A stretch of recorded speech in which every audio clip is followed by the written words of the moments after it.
un sujet sensible, la loi qui encadre la détection en France. Première chose, est-ce que la détection est autorisée en France? Donc la réponse est simple, la détection est autorisée en France, là aucun souci, la réponse est oui. Maintenant, est-ce que l'on peut détecter n'importe où, n'importe quand, n'importe comment? Là, la réponse est non. Donc des lois existent pour encadrer la détection, et c'est ce que nous allons voir, car c'est un sujet assez sensible. Pour certains, la détection n'est pas autorisée, pour d'autres, la détection est autorisée, pour d'autres encore, la détection est tolérée. Donc nous allons voir exactement dans les lois ce qui est autorisé et ce qui ne l'est pas.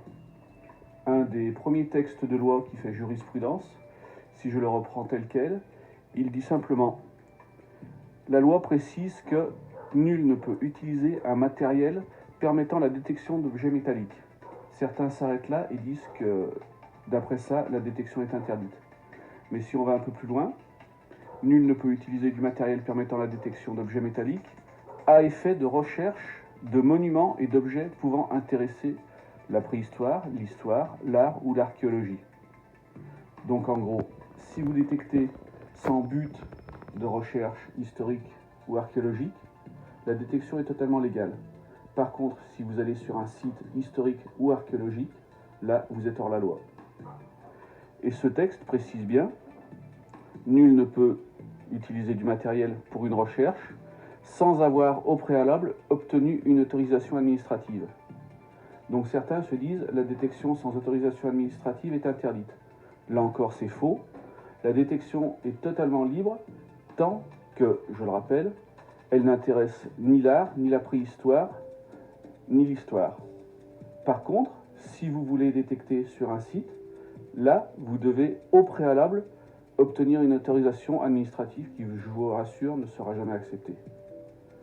Donc, en gros, si vous détectez sur un site qui ne présente aucun intérêt historique ou archéologique, la détection est totalement libre, dans le respect de la propriété privée, bien sûr. Par contre, si vous aviez l'intention de faire des recherches sur un site historique ou archéologique, là, il faudrait vous retourner vers la préfecture, faire une demande qui vous sera refusée. Donc, en gros, c'est totalement interdit. Il peut exister des cas un peu spécifiques. Vous allez sur un site qui n'est pas répertorié, qui n'est pas un site reconnu comme historique ou archéologique. Là, vous détectez, vous creusez et vous tombez sur un objet pouvant intéresser l'histoire ou l'archéologie. Que faire? Là, la loi précise que vous devez déclarer toute découverte qui peut intéresser l'art, l'histoire ou l'archéologie. Maintenant, si vous y allez avec un détecteur, pour prouver que la détection a été faite de manière fortuite, à mon avis, il va y avoir quelques soucis. Il existe aussi des cas particuliers selon certaines régions, où là, la détection est interdite, mais pour des raisons de sécurité. Si par exemple, vous allez détecter sur un ancien champ militaire, sur un champ qui a été bombardé, vous risquez de tomber sur des bombes, des obus non explosés, et là, vous risquez de mettre votre vie en péril. Donc, pour ces raisons, dans ces régions, la détection est totalement interdite. Non pas pour l'intérêt historique ou archéologique, mais simplement pour la sécurité. Une nouvelle loi est apparue en juillet 2016. Que dit cette loi? En gros, pour tout propriétaire détenant un terrain avant juillet 2016, cette loi ne s'applique pas. Par contre, tout propriétaire détenant un terrain après juillet 2016 est soumis à cette loi. Et cette loi stipule que tout objet trouvé sur ce terrain appartient à 100% à l'État. Donc vous n'avez plus aucun droit sur les objets découverts et l'État peut s'en saisir sans aucune rémunération ou compensation. Ce qui fait que tout ce que vous pourrez trouver, soit vous le déclarez et vous vous engagez à le donner à l'État, soit vous le gardez, mais dans ce cas-là, mieux vaut ne rien dire pour être tranquille.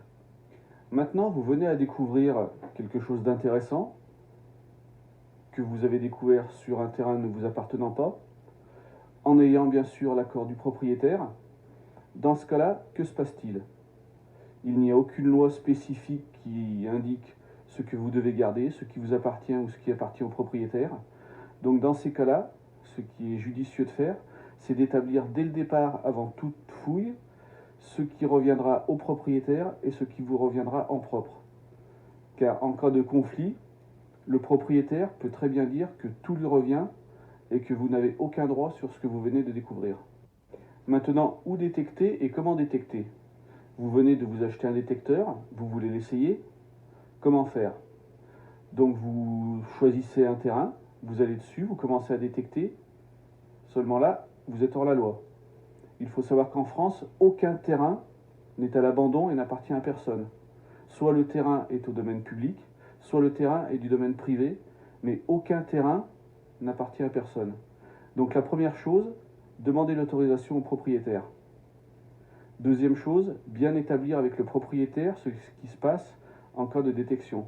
Donc en résumé, pour être tranquille, pour bien détecter, première chose, s'assurer que le terrain n'est pas répertorié comme site historique ou archéologique. Deuxièmement, si vous êtes chez vous, aucun souci, vous pouvez détecter en toute liberté. Si vous choisissez d'aller détecter sur un terrain ne vous appartenant pas, bien demander l'autorisation du propriétaire. Si le terrain appartient au domaine public, ne pas hésiter à faire appel à votre mairie pour demander à qui appartient le terrain et si vous avez le droit de détecter dessus. Éventuellement, faire une demande écrite avec tout ce qui stipule le partage des découvertes. Et dans ce cas-là, vous pouvez y aller sereinement, sans problème. Si vous avez un contrôle de police ou de gendarmerie, vous faites voir votre autorisation de détection. Vous leur dites bien que la détection est autorisée en France. Et là, vous partez sans aucun problème. Par contre, ne vous amusez pas à vous arrêter dans n'importe quel terrain, détecter, faire des trous n'importe où. Là, vous n'aurez que des ennuis. Vous allez dégrader l'image du détectoriste et vous vous engagez à éventuellement des poursuites de la gendarmerie si le propriétaire venait à porter plainte. En espérant que cette vidéo vous ait plu, je vous invite à vous abonner à ma chaîne et bien sûr à laisser des commentaires. Patrimoine, nous pensons que c'est la pression des archéologues qui a donné le ton du reportage. Il faut dire que nous sommes vraiment naïfs de tout partager sur les groupes Facebook, qui sont ouverts à tous et donc à nos détracteurs. Espérer un droit de réponse à la télévision, c'est comme croire que Coluche et Michael Jackson sont toujours parmi nous. N'oubliez pas que pour vivre heureux vivons cachés, refusez les interviews dans les médias, surtout s'ils sont mainstream. Optez pour des actions légales et regroupez-vous. Une association est actuellement très active en France et elle a déjà quelques victoires à son actif. Fédération française de détection de métaux. Bien entendu, vous devez vous-même faire la démarche de vous y inscrire et oui, en effet, cela prend quelques minutes de votre temps.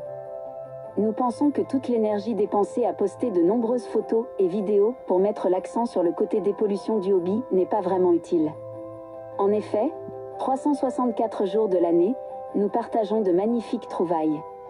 Et c'est seulement suite au scandale que nous utilisons des photos d'Internet pour revendiquer cette dépollution?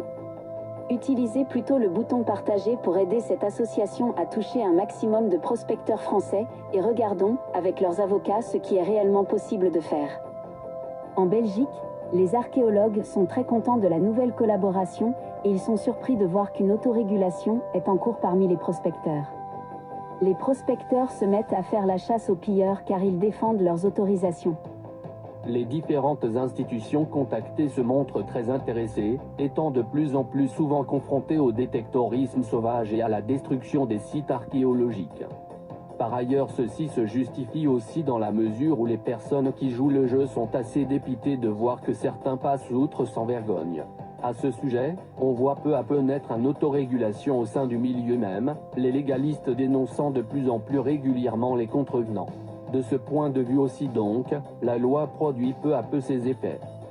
Utilisez votre rage et ce sentiment d'indignation pour faire une belle action tous ensemble. Ne réagissez pas avec l'émotion et si un média se rapproche de votre groupe ou de votre chaîne YouTube, refusez toute mise en avant car elle sera très certainement négative. Nous ne regardons plus la télévision, nous passons notre temps libre à profiter de notre passion, alors pourquoi nourrir notre ego en passant à la télévision, cet ancien média réservé aux boomers? Postez votre avis en commentaire.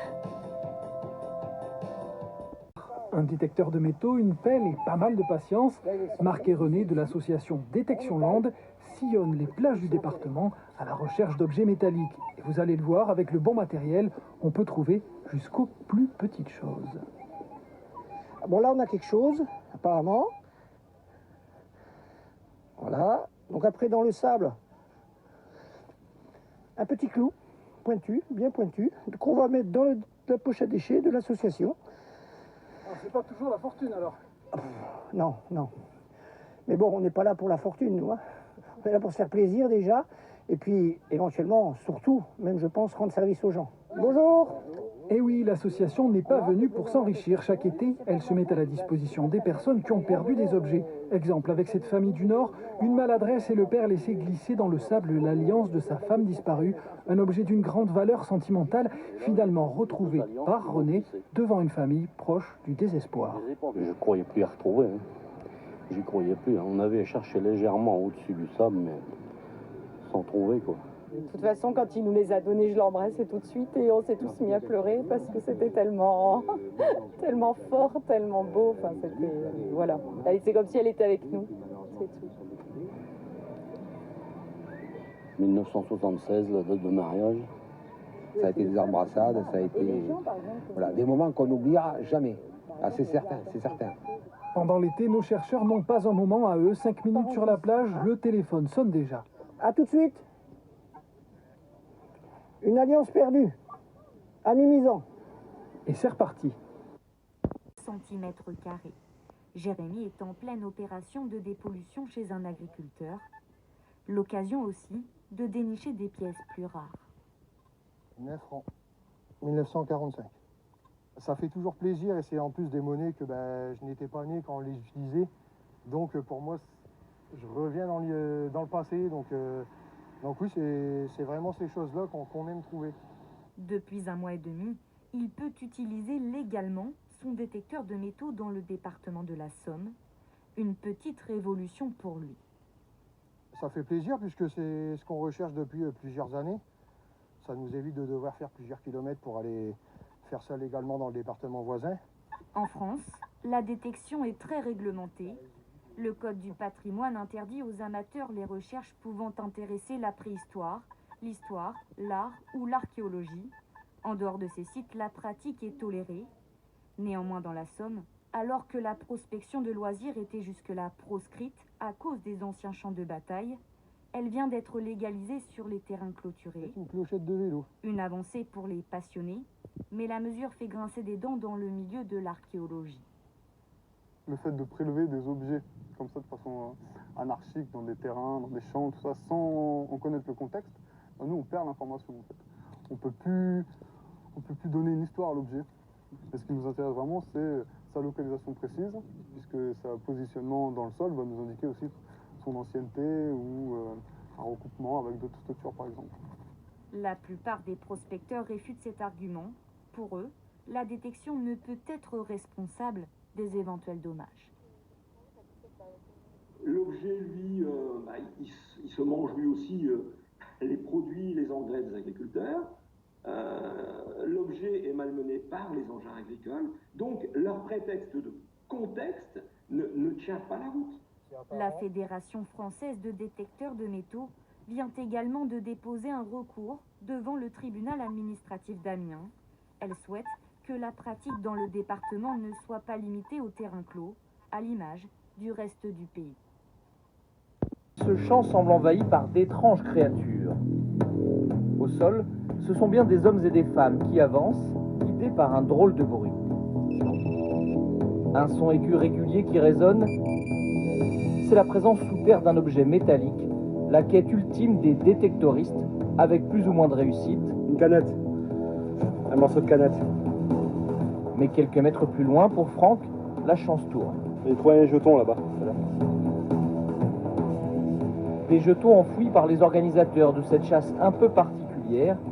Ça, c'est le hasard. Où les plus chanceux remporteront des lots, dont des détecteurs dernier cri d'une valeur de 6 000 €. Mais c'est autre chose qui motive Guillaume.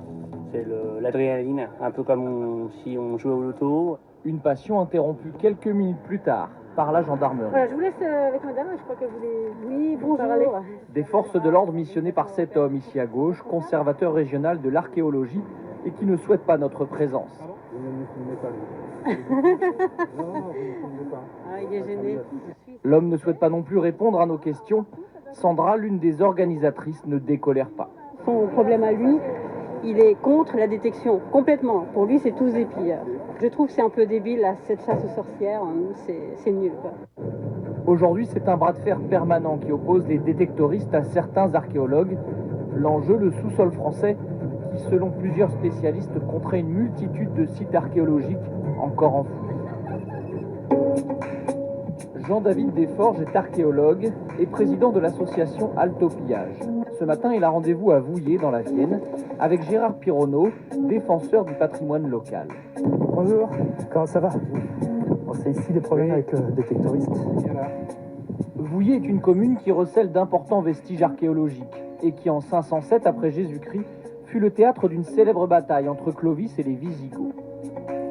Les deux hommes nous emmènent dans un champ non classé au patrimoine historique, mais où apparaissent régulièrement des morceaux d'histoire. Ce sont des fragments de tuiles antiques de la période gallo-romaine.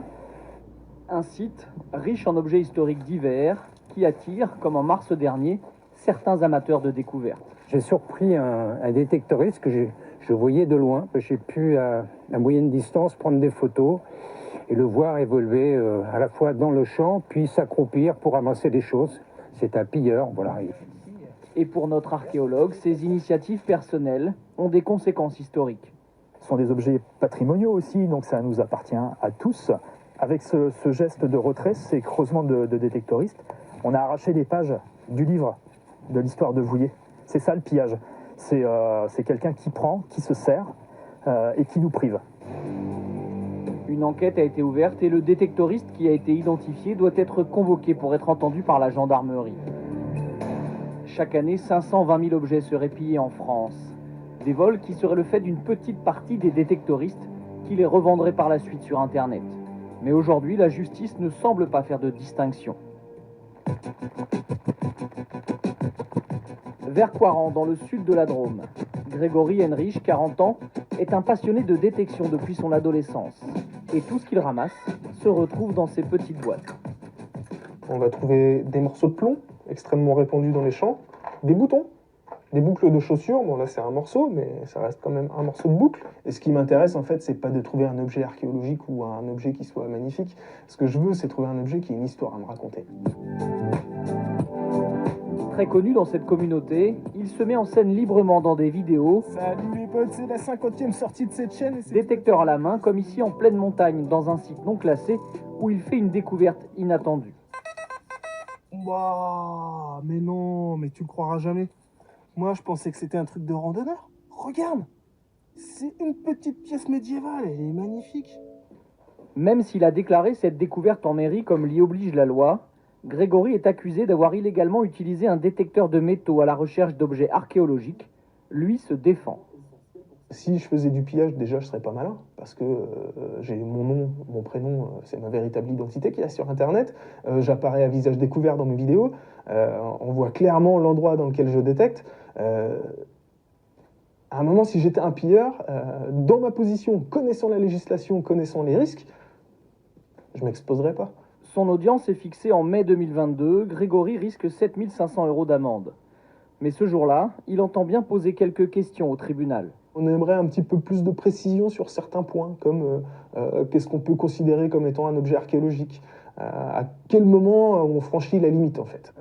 Grégory n'est pas un cas isolé. Des dizaines d'amateurs de découverte sont aujourd'hui poursuivis par la justice.